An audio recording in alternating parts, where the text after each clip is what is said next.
نحمده ونصلي على رسوله الكريم اما بعد۔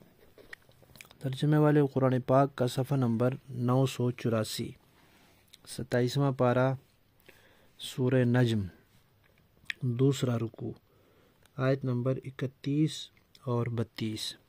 اعوذ باللہ من الشیطان الرجیم، بسم اللہ الرحمن الرحیم۔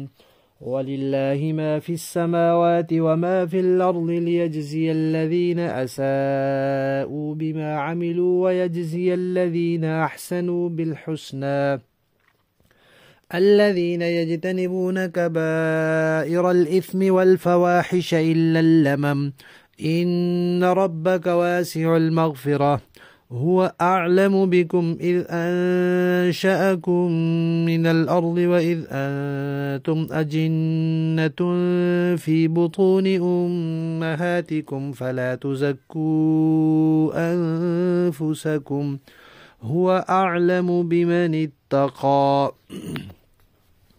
صدق اللہ العظیم۔ پہلے رسالت کا تذکرہ چل رہا تھا اور اس کے بعد پھر توحید کا تذکرہ آ گیا۔ اب آخرت اور قیامت کا تذکرہ ہے کہ آسمان اور زمین اور جو کچھ ان میں ہے یہ سب کچھ اللہ کا ہے، اور اللہ نے یہ سب کچھ بے مقصد نہیں بنایا۔ جب میں مقصد نہیں بنایا تو اس کا کوئی مقصد ہے۔ وہ مقصد کیا ہے؟ امتحان، اور امتحان کے بعد اس کا نتیجہ بھی ہوتا ہے، پھر اس کا انجام بھی ہوتا ہے۔ تو اس امتحان کا بھی ایک نتیجہ ہے جو آخرت میں انسان کو ملے گا، اور نیک لوگ کامیاب ہوں گے، برے لوگ ناکام ہوں گے۔ اب سوال ہوا کہ نیک لوگ کون ہیں؟ تو فرمایا کہ نیک لوگ وہ ہیں جو بڑے گناہوں سے بچتے ہیں، خاص طور پر بے حیائی کے کاموں سے تو بہت ہی بچتے ہیں۔ فرائض اور واجبات کو چھوڑنا بڑا گناہ ہے، کسی گناہ کے اوپر پکی عادت بنا لینا بڑا گناہ ہے، کسی گناہ کو ہلکا سمجھنا بڑا گناہ ہے۔ تو بس وہ بچتے ہیں، اتفاقاً کوئی ہو جاتا ہے تو ہو جاتا ہے، ورنہ وہ گناہوں سے بچتے ہیں۔ البتہ کبھی گناہوں کے قریب ہو جانا، کسی گناہ کی طرف چل پڑنا اور پھر رک جانا، اس کی الگ بات ہے۔ انسان کسی گناہ کا ارادہ کرتا ہے، کوشش بھی کر لیتا ہے، لیکن گناہ کرنے سے پہلے اس کے دل میں خدا خوفی کا جذبہ تازہ ہو جاتا ہے اور وہ اس سے باز آ جاتا ہے۔ تو یہ گناہ کے قریب ہو رہا تھا، اس کے مقدمات جو ہیں اس کی شروعات کر رہا تھا، لیکن اللہ نے اس کو بچا لیا، تو یہ چیز مستثنیٰ ہے۔ اور قرآن و سنت میں صغیرہ اور کبیرہ گناہوں کی کوئی حد بندی نہیں ہے کہ یہ گناہ چھوٹے ہیں یہ بڑے ہیں، اس لیے کہ اگر ایسا کہا جائے گا تو جن گناہوں کو چھوٹا کہا جائے گا لوگ ان کو بڑے جری ہو کر کریں گے، اور جب گناہ کو ہلکا سمجھ کر کیا جائے تو وہ بڑا ہو جاتا ہے، یا اس کی عادت بنا لیں گے، عادت بنا لیں تو بھی وہ بڑا ہو جاتا ہے۔ تو بس یہ تو فرق اس لیے ہے کہ جو بڑے گناہ ہیں ان سے توبہ کرنا ضروری ہے، جو چھوٹے چھوٹے گناہ ہوتے ہیں وہ دوسری نیکیوں سے بھی معاف ہوتے رہتے ہیں، کچھ وضو سے، کچھ نماز سے، کچھ روزے سے، کچھ دوسری عبادات سے بھی معاف ہوتے رہتے ہیں۔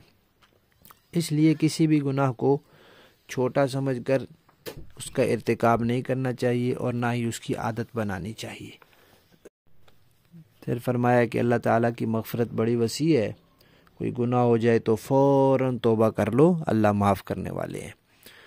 اور انسانوں کی ایک خامی یہ بیان کی ہے کہ انسان چاہتا ہے کہ میری تعریف ہوتی رہے، اور خود بھی اپنی تعریفیں کرتا ہے۔ تو فرمایا کہ اپنی تعریفیں نہ کرو۔ جو کوئی برے سے برا انسان ہوتا ہے دنیا میں، بدترین سے بدترین بھی، وہ بھی اپنے آپ کو سمجھتا ہے کہ میں بہت اچھا ہوں۔ فرمایا اللہ تعالیٰ سب کچھ جانتے ہیں، جب اللہ نے تمہیں مٹی سے بنایا اس وقت تم کیا تھے، پھر ناپاک پانی کا قطرہ، پھر اس کی پرورش ہوئی، اور پیٹ کے بچے تھے تو کچھ بھی نہیں کر سکتے تھے۔ یہ سب کچھ اللہ تعالیٰ جانتے ہیں، لہذا اللہ کو پتہ ہے کہ تم کیا ہو اور کیا کر رہے ہو، اپنے آپ کو پاکیزہ نہ سمجھا کرو۔ تو حضرات مفسرین کرام نے لکھا ہے کہ انسان کا اپنے آپ کو نیک سمجھنا اور متقی سمجھنا یہ ناجائز ہے اور اس آیت کے خلاف ہے۔ ہاں، نبی پاک صلی اللہ علیہ وسلم کو اللہ نے وحی کے ذریعے بتایا تھا، تو آپ نے اطلاع دے دی لوگوں کو کہ میں تم میں سے زیادہ متقی ہوں، تو وہ تو اللہ کا حکم تھا اور وہ پیغام لوگوں تک پہنچانا تھا۔ ورنہ صحابہ کرام جن کو نام لے لے کر بعض صحابہ کو حضور نے جنت کی بشارت دی، وہ بھی بس خوف زدہ ہی رہتے تھے اپنے انجام سے۔ تو یہی ایمان کی بہترین حالت ہے۔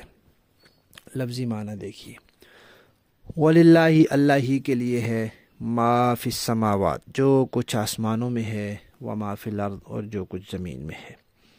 کیوں ہے؟ لیجزی الذین تاکہ بدلہ دے اللہ ان کو، اساءوا جنہوں نے برائی کی، بما عملوا اس کا جو انہوں نے کیا، ویجزی اور بدلہ دے الذین ان لوگوں کو، احسنوا جنہوں نے نیکی کی، بالحسنى بھلائی کا اچھا بدلہ۔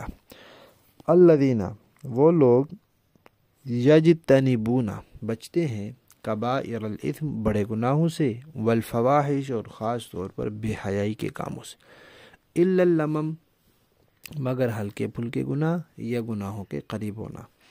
ان ربک بے شک آپ کا پروردگار، واسع المغفرہ وسیع مغفرت والا ہے، ہوا اعلم وہ خوب جانتا ہے، بکم تمہیں، اذ جب، انشأکم اس نے تمہیں پیدا کیا، من الارض زمین سے، وَإِذْ أَنْتُمْ اور جب تم، أَجِنَّةٌ پیٹ کے بچے تھے، فی بطون امہاتکم اپنی ماؤں کے پیٹوں میں، فلا تزکوا لہذا نہ پاکیزہ سمجھو، انفسکم اپنے آپ کو، ہوا وہ اللہ، اعلم خوب جانتا ہے، بمن اتقی کہ کون پرہیزگاری والا ہے، کون تقوی والا ہے۔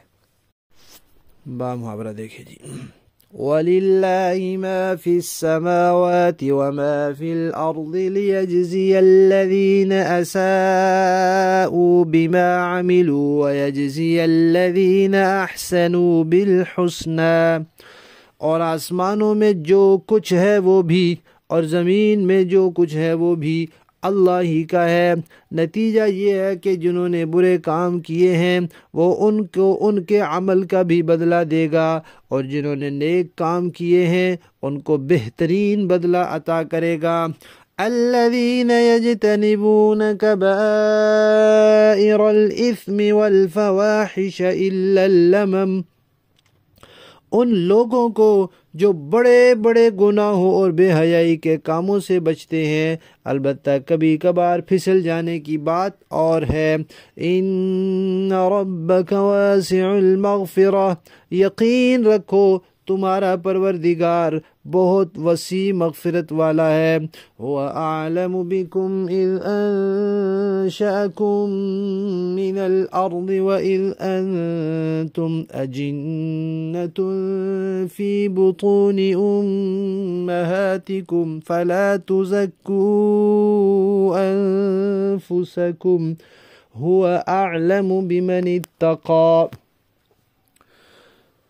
وہ تمہیں خوب جانتا ہے جب اس نے تمہیں زمین سے پیدا کیا اور جب تم اپنی ماؤں کے پیٹ میں بچے تھے، لہذا تم اپنے آپ کو پاکیزہ نہ ٹھہراؤ، وہ خوب جانتا ہے کہ کون متقی ہے۔ حضرات علماء کرام نے لکھا ہے کہ جنین یہ جو لفظ آیا ہے نا، اجنتن، یہ جنین کی جمع ہے، اس کا معنی ہے چھپا ہوا۔ تو بچہ جو ہوتا ہے ماں کے پیٹ میں وہ لوگوں کی نظروں سے چھپا ہوتا ہے، تو اس لیے اس کو جنین کہتے ہیں۔ جو پاگل ہو جاتا ہے اسے مجنون کہا جاتا ہے، اس لیے کہ اس کی جو بیماری ہوتی ہے اور وہ سر کے اندر چھپی ہوئی ہے، اس کی بے وقوفی سامنے تو نظر نہیں آ رہی، حرکتیں تو اس طرح کی کرتا ہے جن سے اندازہ ہوتا ہے، لیکن وہ بے وقوفی نظر نہیں آتی۔ اسی طرح جن کو بھی جن کہتے ہیں اس لیے کہ وہ نظر نہیں آتا۔ تو بہرحال انسان جب پیٹ میں ہوتا ہے تو اسے جنین کہتے ہیں، جب پیدا ہو جاتا ہے تو پھر عربی میں اسے ولید کہتے ہیں، اور جب تک وہ دودھ پیتا رہتا ہے تو اس کو رضیع کہتے ہیں، اور دودھ جب چھڑایا جاتا ہے تو پھر فطیم کہتے ہیں، پھر چلنے پھرنے کے قابل ہو جاتا ہے تو طفل کہتے ہیں، اس سے کچھ بڑا ہو جاتا ہے تو صبی کہتے ہیں۔ پھر جب جوان ہو جاتا ہے تو اس کو شاب کہتے ہیں، اور 30 سال سے عمر زیادہ ہو جائے تو پھر اس کو کہل کہتے ہیں، اور 40 سے بھی عمر زیادہ ہو جائے تو پھر شیخ کہتے ہیں، اور اس کے بعد پھر اور بڑھ جائے تو حرم کہتے ہیں، اور اس کے بعد پھر جب وہ فوت ہو جاتا ہے تو اس کی جگہ قبر ہوتی ہے، اس کو یفن کہتے ہیں۔ یہ عربی میں انسان کی مختلف حالتوں کے نام ہیں۔